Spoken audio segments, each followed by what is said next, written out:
Well, hello. Nice quiet ride. Got my summer tires on. Got my new brake pads. Working good. Got a new chain, new cassette. I'm summarized. So let's go for a ride.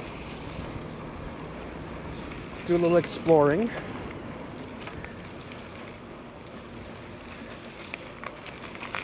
It's nice and quiet. Yeah, so my big pads were worn right out. Silly me. That's what the noise was.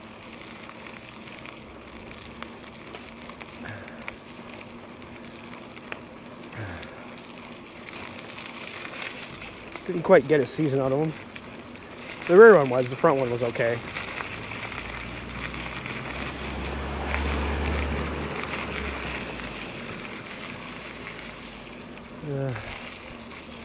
So these are all dead ends. So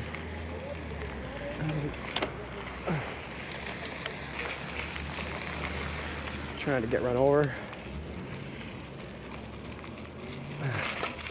Maybe we'll go check out another side of town I haven't been at yet, where the big Nickle is. Talk a little bit about Sudbury.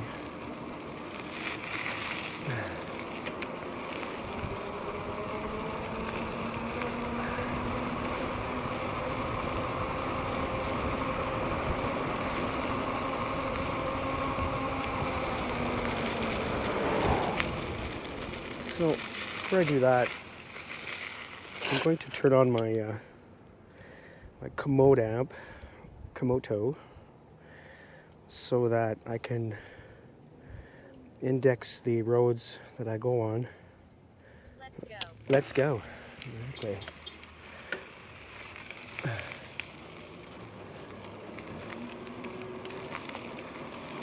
Right.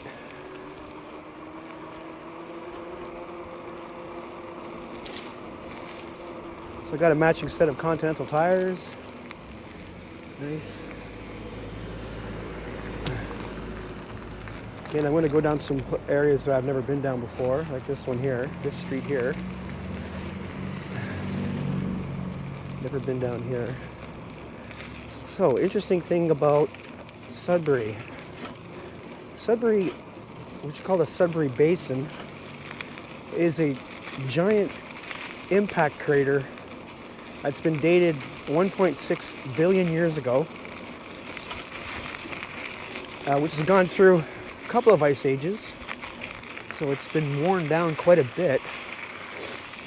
And although it's still, that explains why the area is like rocky and broken up, even with the erosion. I got the track to deal with here. So, can I get through? No, this is a dead end. Okay, I'll just go around this way. I'll just explore some new areas here. So you can see, like, there's all kinds of, like, the rim of the crater is around the basin here, and we're built right in it. So that's why the roads are steep, and houses are built on rocks, and there's a lot of... It's not an ideal place to put a city, but the reason why it's here is because there's a very rich nickel and base metal deposit as a result of that impact. Now, when you look at geological story, like from geologists and how they explain it, I believe, I could be wrong here, but I believe most of the nickel, if not all of it, originated from the asteroid, and the other base metals accumulated in the molten rock that came with it.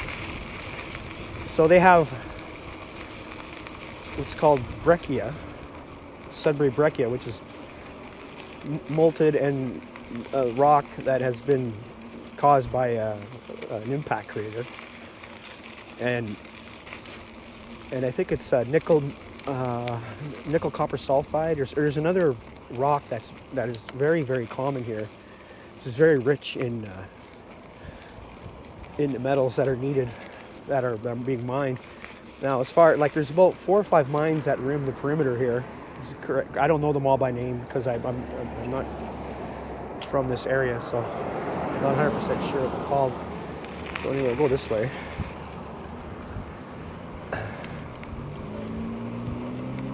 But now, this is also along the Trans-Canada CN Railway. So that was how it was discovered. It was discovered when they were putting in the railroad. The geology here was different. And nickel is very important metal with stainless steel.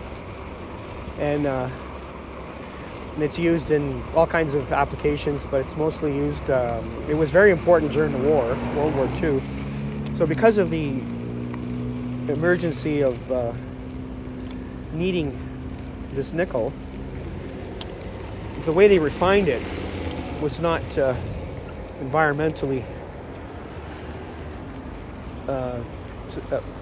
responsible. So what happened is, there's stories, if you look into this, about how they would smelt it and the sulfur would release, because there's a lot of sulfur involved with it as well as a byproduct, and it was released, and it essentially killed all of the plant life within probably a 25 or to a fairly large radius.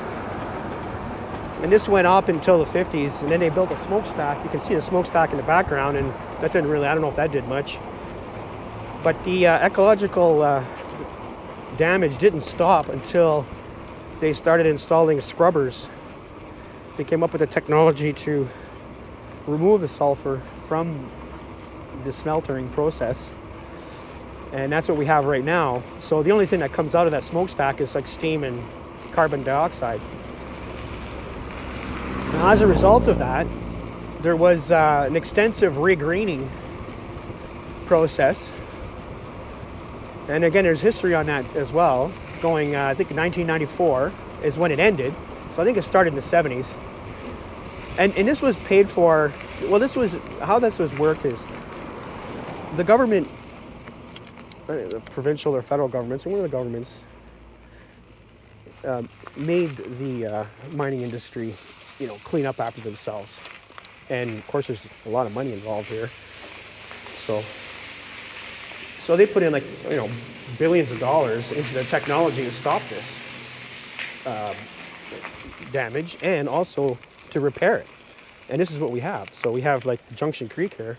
This used to be very polluted, but it's no longer polluted. There's wildlife here. There's beaver dams. And a lot of these trees that you're seeing, this has actually been replanted. And it was replanted in a very natural way. So it's not like rows of trees, monoculture or anything like that. It's actually an extension of the boreal forest. I didn't know this. I was talking to some people actually that work in that, because they're still doing that. They're still regreening, because again, the mine is being taxed into doing that, rightfully so. And this is how mining can be sustainable and profitable and practical, around the world. I mean, it takes the government to force the companies to do it. Now the company here, Vale, is a Brazilian company that bought it. It used to be called Inco, and it's different mining companies that buy these mines and that. But they have to, comply to our Canadian standards, and the Canadian standards for mining is very high. Now, I live also in Timmins, and Timmins is known for its gold mines. Actually, a lot of Northern Ontario is a resource. These are all resource towns. There's no other reason for them to exist except for the mines or forestry. And in the 70s and 80s, especially during the acid rain days, Canada was very responsible when it came to dealing with these environmental concerns. And I think did a fantastic job. And if you ask me, I think Canada's probably on the leading edge, not the world leaders when it comes to doing this properly, safety and environmentally. So yes, mining can be done, sustainably and clean. It can be. It's not in some parts of the world, and that I think that has to do with governments that don't force the mines to do it. They just get greedy, paid off, all that stuff. Oh, little. So yeah, so that's kind of like the story as I know it. So we're gonna head out in that direction. I know there's a road that'll bring us to the back of the big Nickle, and I'm gonna try and find it, so I don't have to go hit it through the highway, because I want to stay off the highway.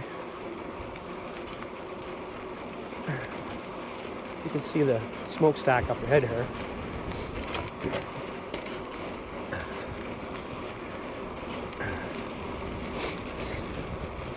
Oh, it's nice to be on a quiet bike.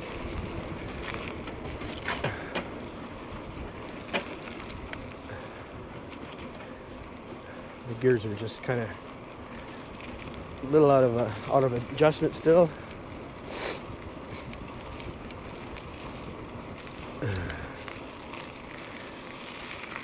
I said one of the things I think I have problems I'm having with this with my gearing is because it goes between the motor and the frame. There's a lot of dirt that was collected in there, and there's probably some resistance.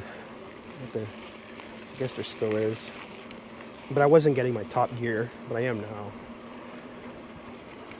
But with these kinds of setups, once you get it adjusted right, it usually stays pretty good.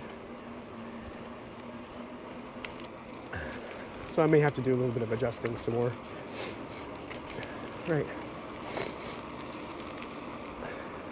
So will we run out of nickel? Probably not. There is a lot of it here, a lot.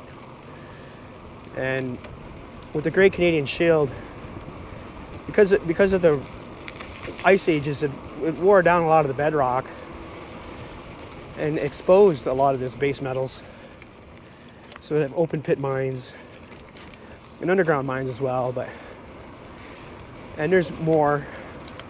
There's a lot of areas that could be mined, but it just depends on the price. So if the price of minerals go up, then these mines open up, and when they go down, they shut down. But here, it's continuous because it's that rich. Read on signs.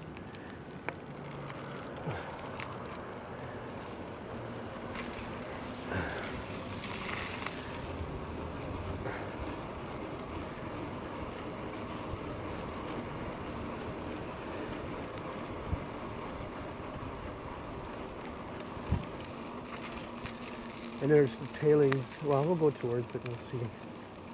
I think I can go this way.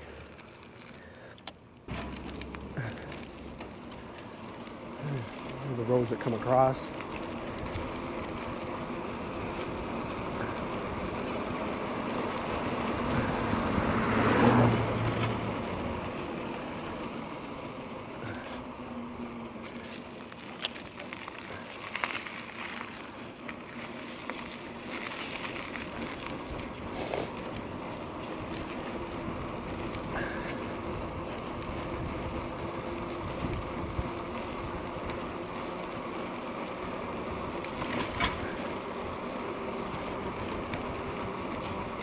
So one of the interesting things that I find with the regrading especially is how fast nature bounced back.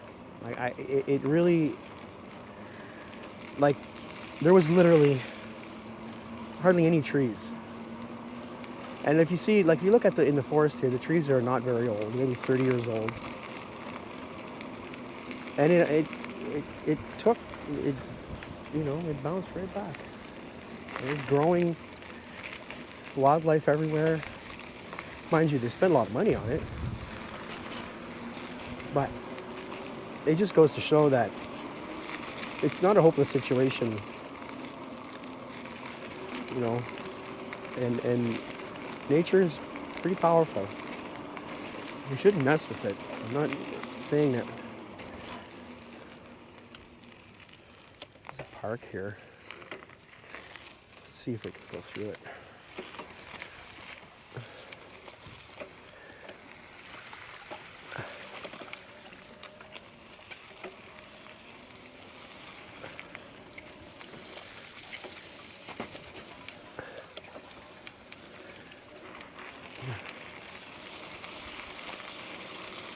Another couple of days. This is coming out pretty fast. So I don't have my spiky tires here, so be careful.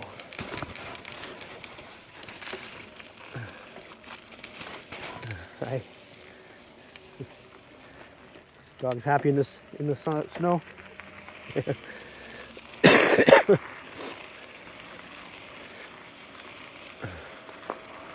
So I'm going along here because in one of these side streets is a trail that'll go up to the Big Nickle. And that's what I'm looking for.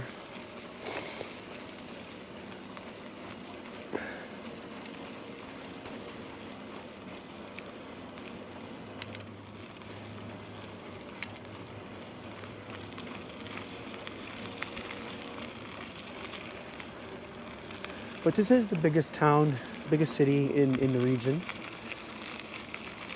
This side of, up north of Guelph, not Guelph, Barrie. I'm not sure if Barrie's bigger, it probably is. I'm sure it's got more population.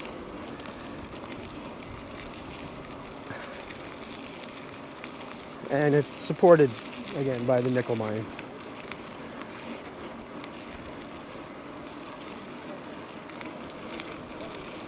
Well, there's a fair amount of wealth here. These are good jobs. Good, steady jobs.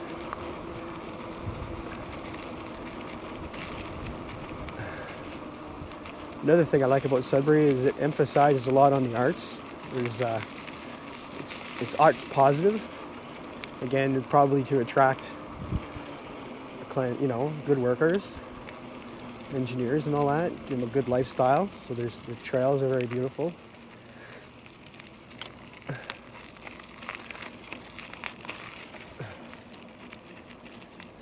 There's a lot to do with it.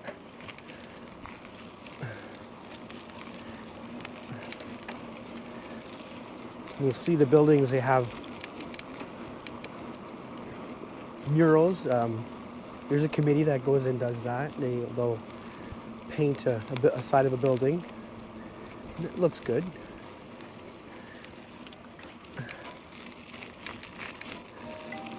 The people here are relatively conservative, but we vote NDP.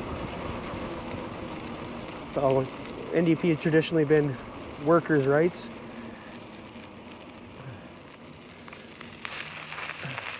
We're going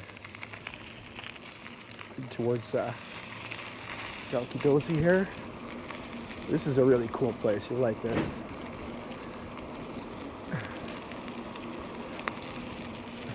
Yeah.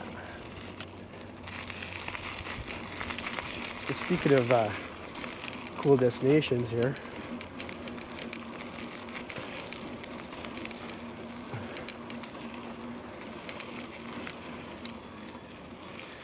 And there's a lot of French Canadians. I'm French Canadian myself. Speak English or speak bilingual. Northern Ontario was a lot of French here. French and, and Irish and German and Italian, a lot of Italian. We all managed to get along. Now originally when these cities, they were kind of not segregated, but they had their own areas. Like there's the Italian section and the British section, but that's less so now. Now there's no less of that. But some of the neighborhoods are still called that. So this is a cycle track. Look at the beautiful pavement here.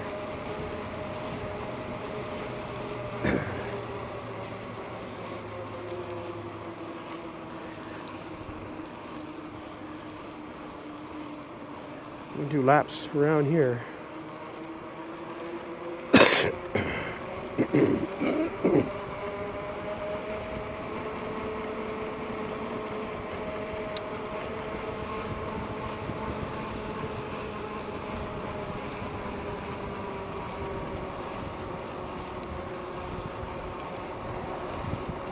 Man, this was amazing. When I found this last year, I couldn't believe it.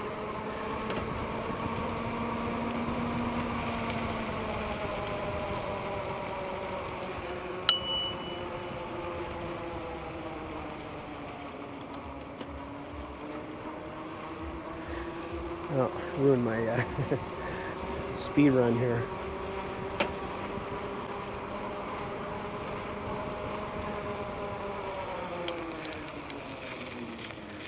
Actually, I'm gonna open this up a bit. Let's see if I can get that last gear.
All right.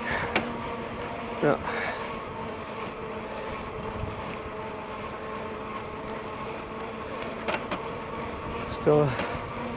Still not shifting properly.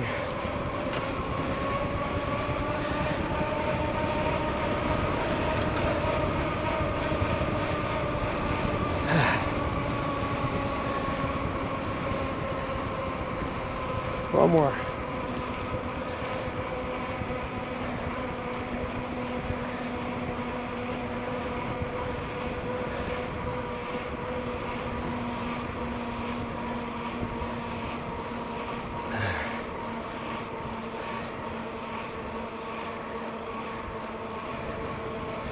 Good exercise around here.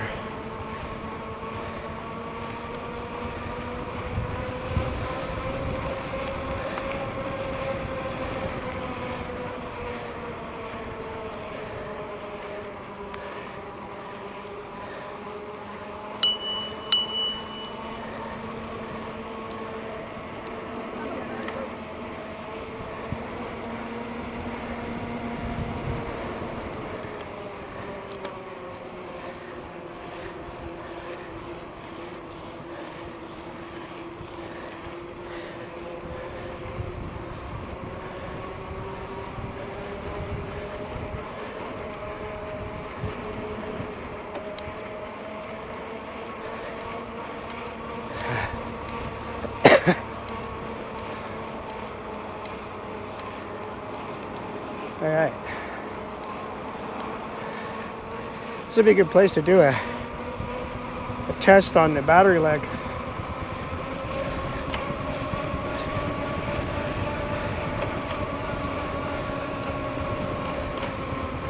There.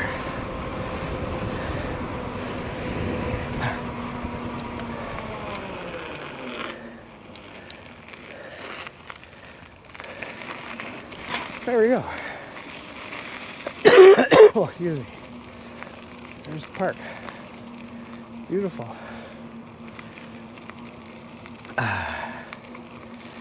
That's meant for road bikes, obviously.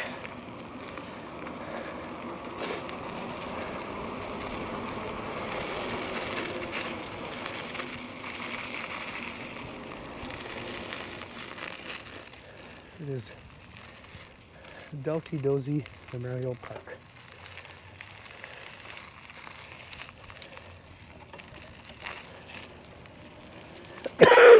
Oh.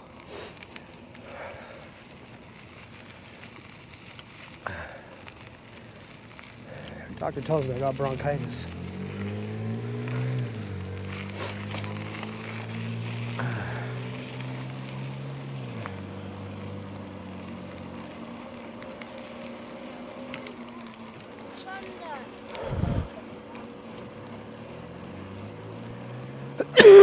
Oh, excuse me.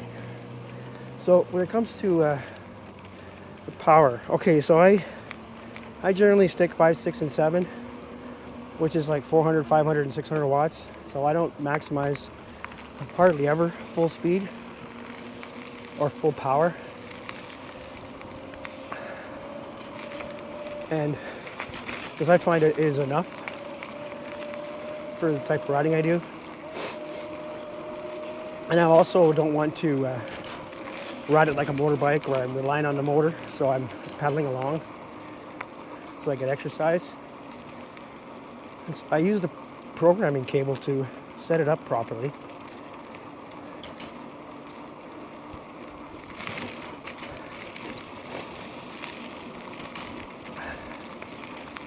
And what I've done is I've increased the power in the power settings in that region and lowered the top speed so that the motor will only spin so fast, and then after that it'll keep the power on, but beyond that I have to spin it faster in order to, you know, and so that I keep pressure on the gears.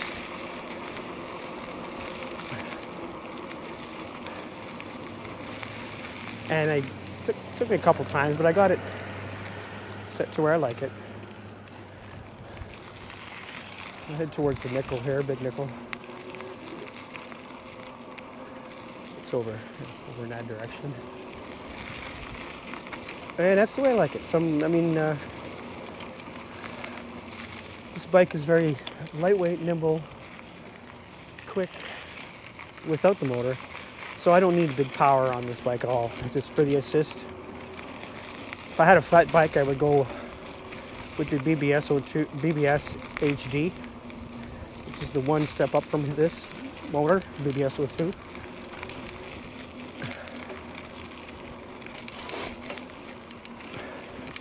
And I'm also mindful of staying away from maximums. Kind of like, you know, like a car or even an audio amplifier, their audio equipment. They work best at around 70% of maximum, and I kind of have it set up that way. I mean, you could max it out, but then you gotta worry about other things like your wiring, and, you know, and maybe it's designed to do that, but maybe, you know, maybe there's a slight weakness in the chain, in the system. And if you just decide to go maximum, you know, like if you take your car and just floor it all of a sudden without having a tune-up, you know, it might cause problems, right? Is this where I'm going to go? Yeah, this is it. Here. Okay. There we go. So this is what I was looking for. So there's a trail here. I should have no problem climbing this.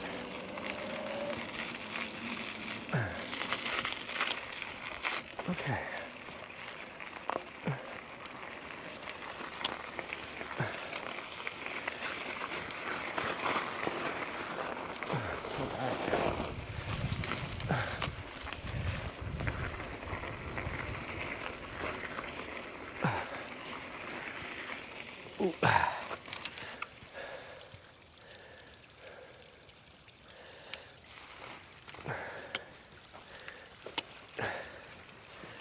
Just go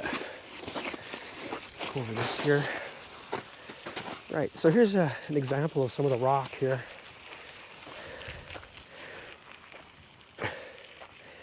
You also talk about the regreening. I hear to talk about white birch, which is the trees that they're planting. Birch has the paper white bark.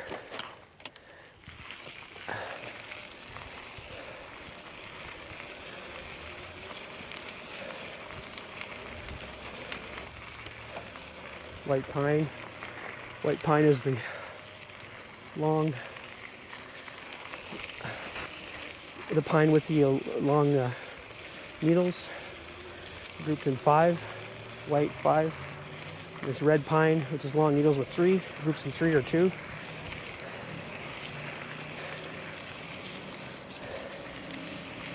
Aspen. This is where what they planted all around.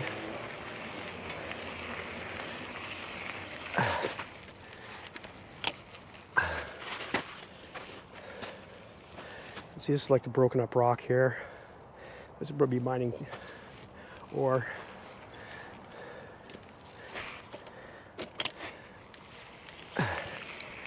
You can see the color. You see this all this rock this is all very rich in minerals. There's so much of it. It just, it's not even being smelted.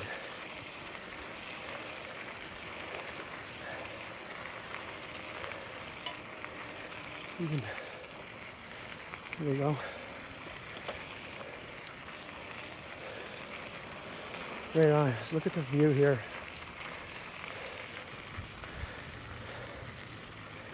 So you can see we're on the, I'm not sure what it's called, but you can see the parameters here are pretty big. They go beyond that. This kind of would be the center mound, whatever, but the valley. The crater rim is quite large. Again, this is a very large impact.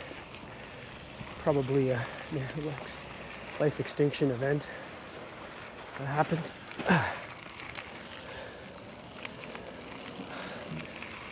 1.6 billion years ago.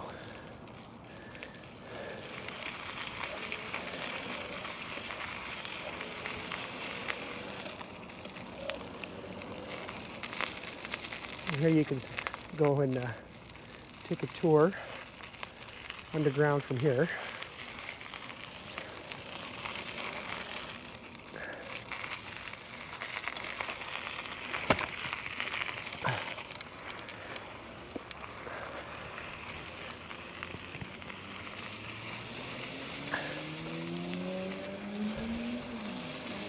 So I believe this will be the open pit.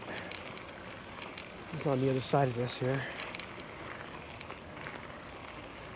We should see some of the operations here.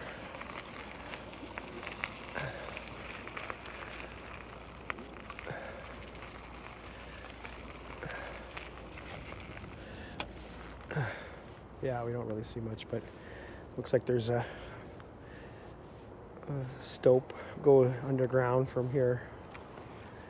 And this whole area here is mining. So can't really see it, but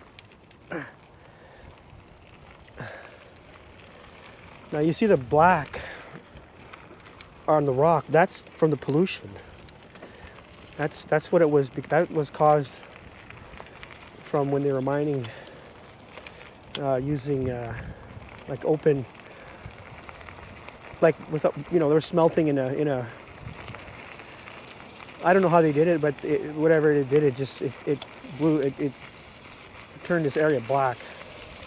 Now in the conservation area by the university where I go a lot, there's a trail there called the NASA Trail, and that's where NASA was training their astronauts because of there was no life, no plant life there, and it mimicked the surface of the moon, and they would train in their spacesuits in this area. Just give you an idea how it was. So if you look that up online, see what I mean.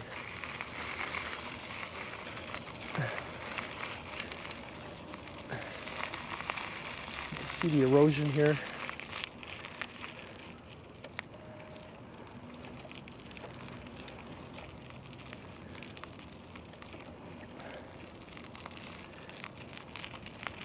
Of course, a good place for tourists to come. Regreening Greater Sudbury. Here we go. All right, I'll fall here. So the 3 millionth tree was planted on September 24, 1997, celebrating the continued commitment to the ecological recovery of Greater Sudbury since 1978. There you go. And that would be that tree right there, 3 millionth tree. Pretty wild. And there's the big nickel.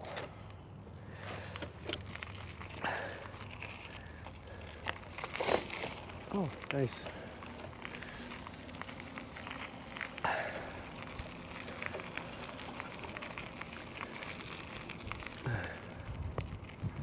Maybe we'll get around to using one of those drones one day. I wonder if this is open. Probably not. So this is open during the summertime.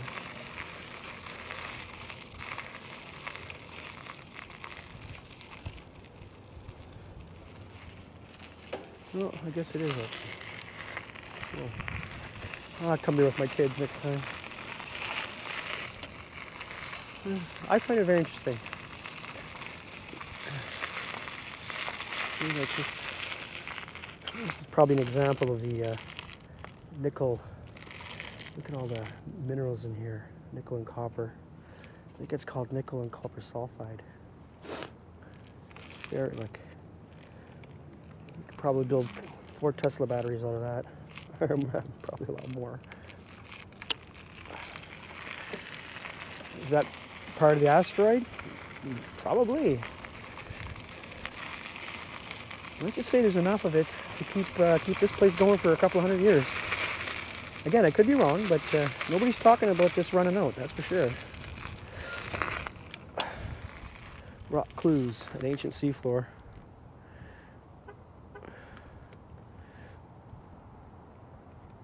I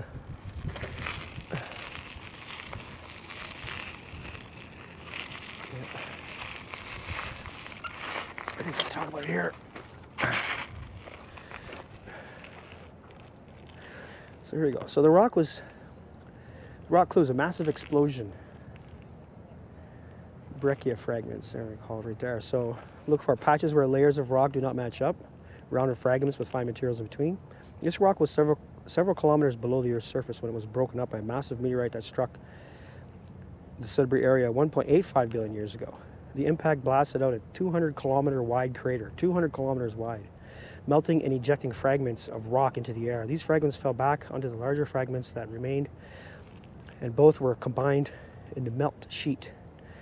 Look for an excellent example of this broken rock called the Sudbury Breccia near the ramp to the Big Nickle and other spots on the site.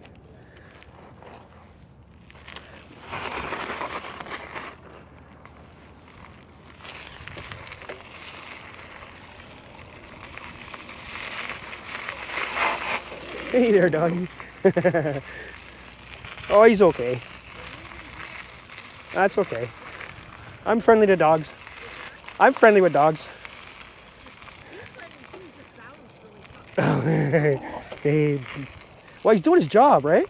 I'm a stranger. He's supposed to bark at me. Good doggy, eh? Good dog, yeah. All right, have a good day.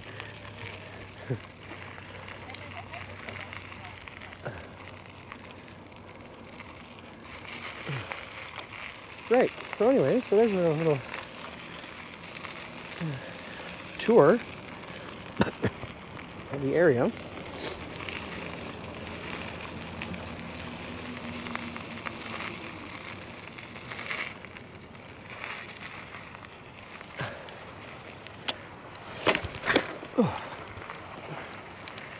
Gotta get my summer shoes back on.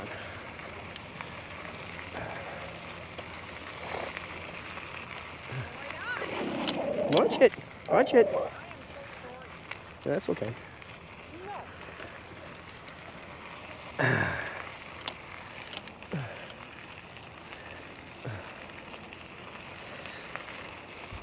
Dog being a dog.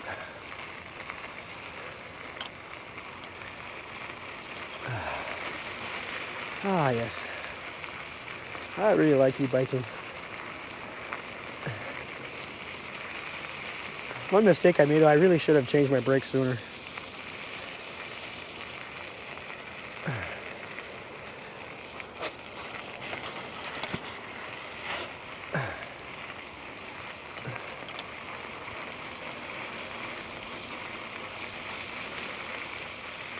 few more days like this, the snow will be gone.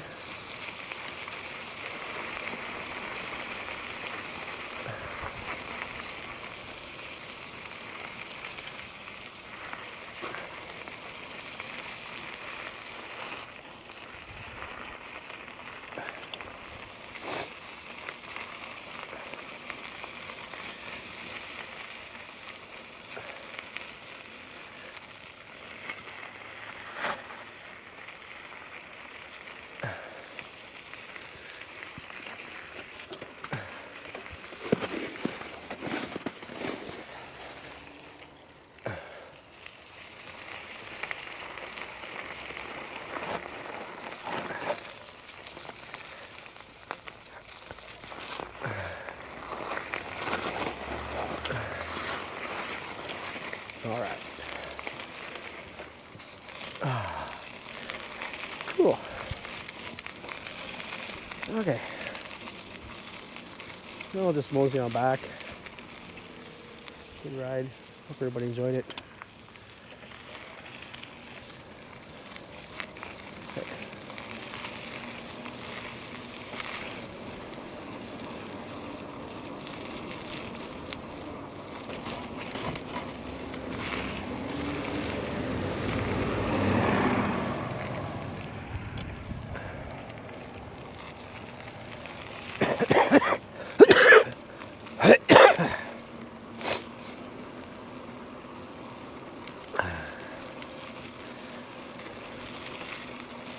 Yeah, I'm just going through a course of antibiotics now. I have to be careful because my asthma's pretty bad. It'll put me in a hospital if I'm not careful. The thing with asthma, though, is when it really hits you hard, and I have medication and all that, like rescue inhalers and steroids and all that, but those literally keep me alive. It kind of sucks that my lungs are trying to kill me all the time. But one of the things that happens is if the medication becomes not effective, is I end up taking too much of it, and then it gets, and then I kind of run into this danger zone, and that's when I have to go get a mask and prednisone and those kinds of drugs. And it hasn't happened recently. What I have to do is I have to stay away from things that I'm allergic to. And one of the things I'm allergic to is leaves, like rotten leaves. So now that and this is maybe what's irritating my asthma and causing this to happen, is the melt is exposing leaves from last year, and it's like an allergen. It's just stuffing up my nose, tightening my lungs, and just making things a bit miserable. But I don't ever let that stop me. I still go out and muscle through it.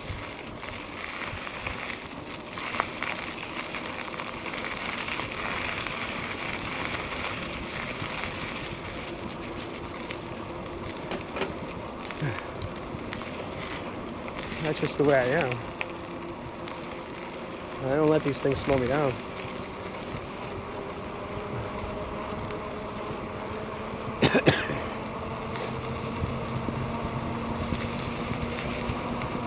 I'm not in a danger zone, nothing like that. I'll be fine. But I'm not far from it. That's why I went to the doctors and got a script.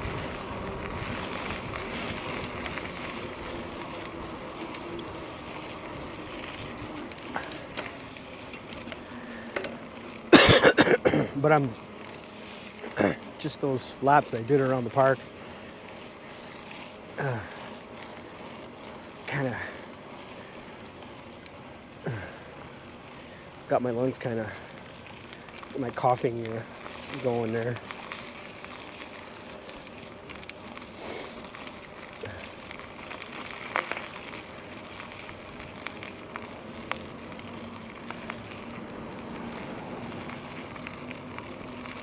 %9 green.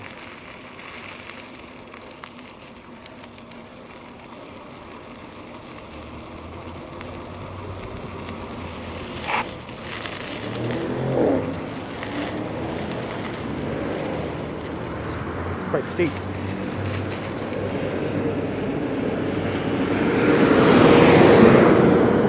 Alright, now to cross the street and I'll head back. It's like a 6-corner intersection.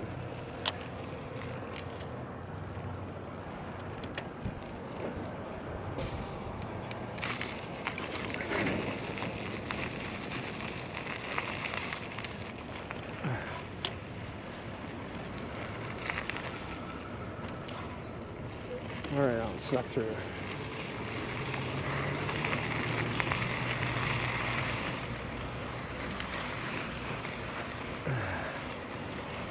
Sweet.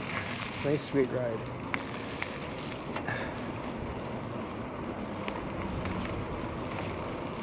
Damn, the bike feels good. My seat's all broken in. Nice new rubber. New brake pads.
Another funky intersection here.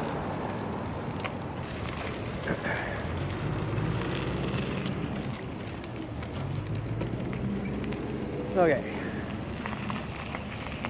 So.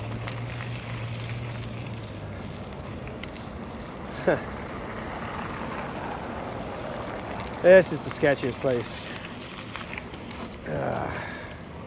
Forced on the road here. This building, I don't know.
All right. Whew. That brings us to our destination. Beer store. Gotta do some editing. Anyway, thanks for watching, guys. Please like and subscribe, and hope you enjoyed the ride.